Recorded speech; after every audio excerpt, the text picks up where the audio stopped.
All right, welcome back to part 2 of the plagiarism video.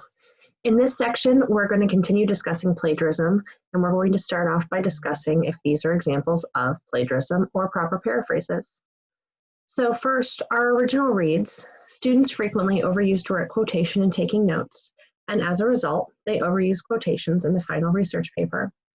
Probably only about 10% of your final manuscript should appear as directly quoted matter. Therefore, you should strive to limit the amount of exact transcribing of source materials while taking notes, Lester 46 to 47. Below, we have an example that someone has paraphrased. Students often use too many direct quotations when they take notes, resulting in too many of them in this final research paper. In fact, probably only about 10% of the final copy should consist of directly quoted material, so it's important to limit the amount of source material copied when taking notes. So is this paraphrased or is it plagiarism? This is plagiarism. First, we didn't have an in-text citation. And second, the words are just barely changed. They really didn't change anything. It's in the same order. This is not properly paraphrased. Another example, students overuse direct quotes when taking notes and in their final research papers. Only 10% of your final paper should be direct quotes. Students should limit the amount of exact quotes when taking notes, Lester 46 to 47. Now we have a citation this time, so is this one a paraphrase or is it plagiarism? It's also technically plagiarism. If you look at the original and you look at the new one, it's really the same words, they just eliminated a couple of words. For example, we have students overuse direct quotes instead of students frequently overuse direct quotation. Not enough has been changed here. Our last example, in research papers, students often quote excessively, failing to keep quoted material down to a desirable level. Since the problem usually originates during note-taking, it's essential to minimize the material recorded verbatim, Lester 46 to 47. So is this paraphrased or is it plagiarized? If you said paraphrased, you're correct. The idea is the same, but the words are different, the order is different. You can tell that the person who did this really understood the material and really put it in their own words. But how do you paraphrase correctly? First, you should reread the original passage until you understand its full meaning. Next, write down the brief meaning of the passage, maybe just a few keywords or what it means in your own words. Then set aside the original when you write your paraphrase. If you have something in print, close it, put it away. If you're looking at something on your computer, close that browser window before you write it. It's too hard to come up with new words while you're staring at the original words. Next, check your rendition with the original to make sure that your version accurately expresses the essential information in a new form. I recommend using an online plagiarism checker. If you just Google plagiarism checker, there are a million of them for free. There are 2 boxes next to each other. You can copy and paste the original on one side, your new one on the other side, and it'll tell you what percent matches. Try and keep it below 15% whenever possible. Next, use quotation marks to identify any unique term or phraseology you have borrowed exactly from the source. And then last, record the source, including the page in your essay or on your presentation.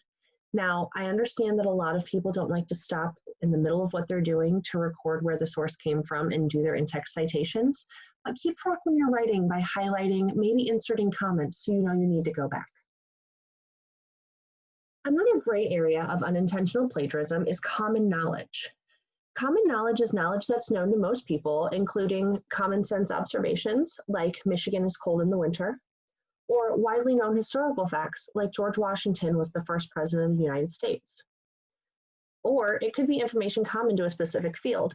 So if you're writing something about math for your math classes, you don't need to cite that the formula for calculating the circumference of a circle is 2 pi r. However, if you're writing something about math in your English classes, you'll absolutely want to cite that because your English professor may not know that.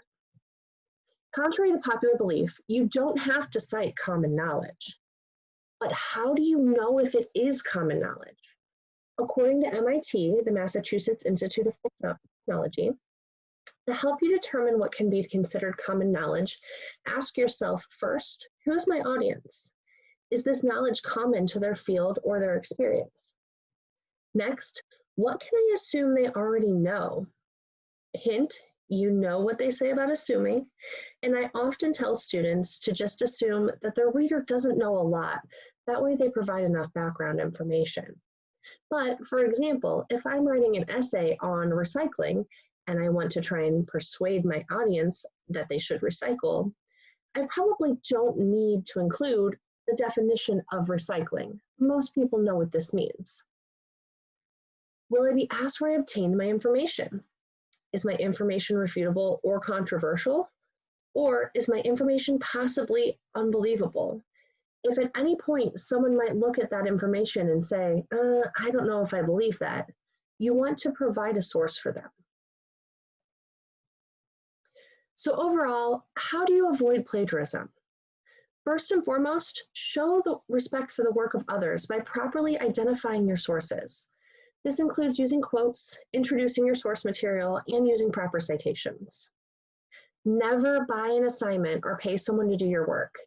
Even if your roommate is well-meaning and offering to take something off your plate, your instructor can tell when it's not you, and it's just not worth the risk. Take notes and keep good track of your sources. Also, proofread your work. I don't have an actual statistic, but I'm willing to bet that probably 95% of unintentional plagiarism could have been caught and fixed with a quick proofread before you turn in your essay. Check for all of your in-text citations and make sure every source you use is on your works cited page. Ask for help when you need it. Ask your classmates, email your instructor, or come and talk to us in the Teaching and Learning Center. We're happy to help. And last, when in doubt, cite it. You will not get in trouble for citing something that did not necessarily need a citation. You will, however, get in trouble for not citing something that needed to be cited. So what sources need to be cited?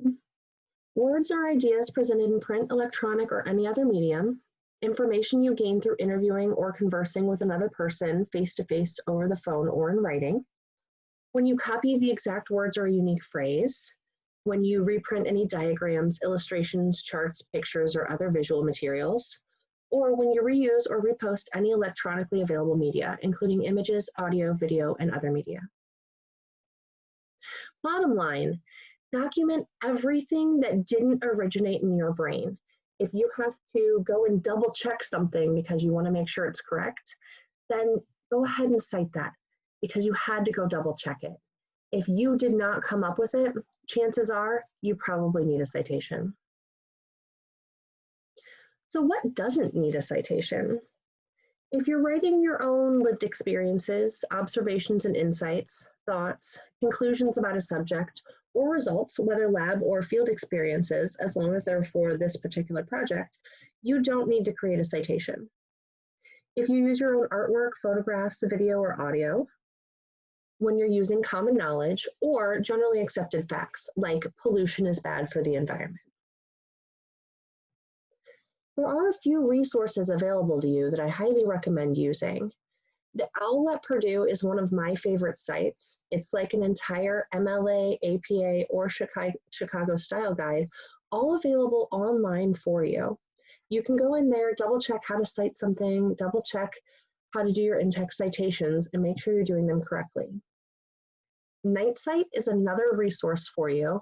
It is a citation generator. You're going to want to make sure that with NightCite, though, you double check everything with the Purdue OWL or an MLA guide. I highly recommend that if you're not familiar with citations, you're still new to this, you use at least 2 ways to create your citations to make sure you're doing it right.